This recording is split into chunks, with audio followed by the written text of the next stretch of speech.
want to do a recap on the December 8th, 2018 Golden Boy Fight Night on Facebook at the Fantasy Springs Casino in Indio, California. The co-main event, Rene Alvarado upset Carlos Morales by unanimous decision in a 12-rounder. This was a WBA super featherweight title eliminator in the co-main event of Golden Boy Fight Night on Facebook. On the undercard, Hector Tanajara improved to 16-0 in a 10-round decision bout against a tough and dangerous fighter, Robert Manzanares from Phoenix, Arizona. Robert Garcia mentioned in an interview by ES News on Monday that the opponent was a lot bigger than Hector and even dropped Hector in the fight. Hector was in there boxing for his life, said Robert Garcia. It sounded like Robert was honoring Hector's performance, boxing with a big puncher. Robert said that Hector did very well and boxed and won the early rounds. Robert told Pita at some point in the fight in between rounds that he didn't think Hector was going to be able to keep him off of him for the remaining 3 rounds. Hector's legs were tired and they just weren't there. So the strategy was to back Manzanares up and fight on the inside to avoid getting knocked down by the puncher or possibly even getting knocked out.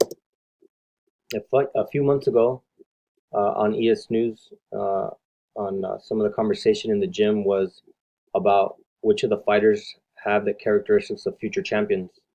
And they brought the Big G into the conversation, and Hector just happened to be hitting one of the bags next to the Big G. And the Big G said, if he isn't ready now, he'll never be. Just in comparison, both Oscar De La Hoya and Fernando Vargas, who were elite world champions, became champs around their 14th fight marker. And then also, just to use as a gauge, Robert and Mikey both became champs around their 20th fights. So those are pretty good markers for the Big G to have to make an assessment on where fighter stands in terms of becoming world champions. I'm assuming the Big G has easily seen at least over 500 fighters through the years come and go in and out of Colonia Boxing Gym and RGBA gyms. The co-main event was Jonathan Thunder Navarro, who was 15-0, versus Manuel La Tormenta Mendez, who's 16-4-3. Jonathan got the win. He improved to 16-0 in a 10-round bout versus Manuel. Manuel is a fighter born in Ontario, California, and resides in Colton. He once trained in Indio under Joel Diaz, but now is under a different trainer. The Mendez team appeared very displeased with the decision to award Navarro the win in the ring. In the post-interview, Jonathan confessed he has more to do in the gym and will return stronger and better. At first, Robert mentioned that some of the local fighters from the area know Mendez personally, and maybe they let him know that Jonathan had injured an eardrum in training. But later, Robert backtracked and said he was just messing around, that he didn't really believe that the local fighters leaked any information about Navarro out back to the Mendez team. Navarro had both eardrums damaged in the fight. Like earlier mentioned, he had one damaged in sparring, and then he had another one damaged during the fight. Robert said he did everything in the corner to help Navarro turn the fight around, but that he just simply couldn't hear Robert. He even mentioned slapping him a little bit to get a reaction out of him.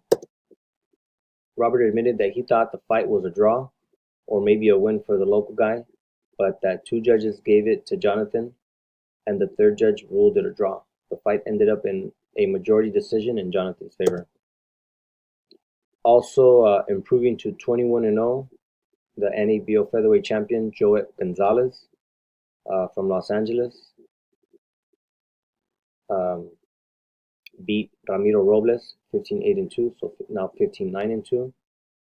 And then Joet announced in an interview that he wants all quality opposition in 2019. He won by knockout, but something very telling about Joet when he won his fight.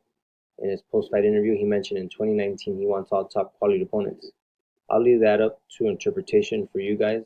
I don't know enough about his previous opponents to reach a conclusion, but it's a very interesting statement. So I'll do a little bit of research and start going back and looking at some of the records of his previous fighters, and then we'll go from there.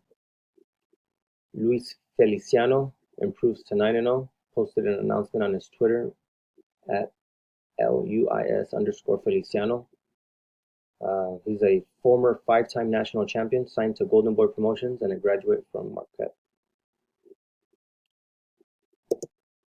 Javier Padilla, 6-0 versus Ernesto Guerrero. The courtesy of ES News, the interview by Robert Garcia comes courtesy of ES News by Alex Setback. I'm Sonteo Media. You can follow me on YouTube. On Twitter, I'm at Sonteo_media, and I'm Sonteo Media on Instagram. Thank you for watching. More videos coming soon.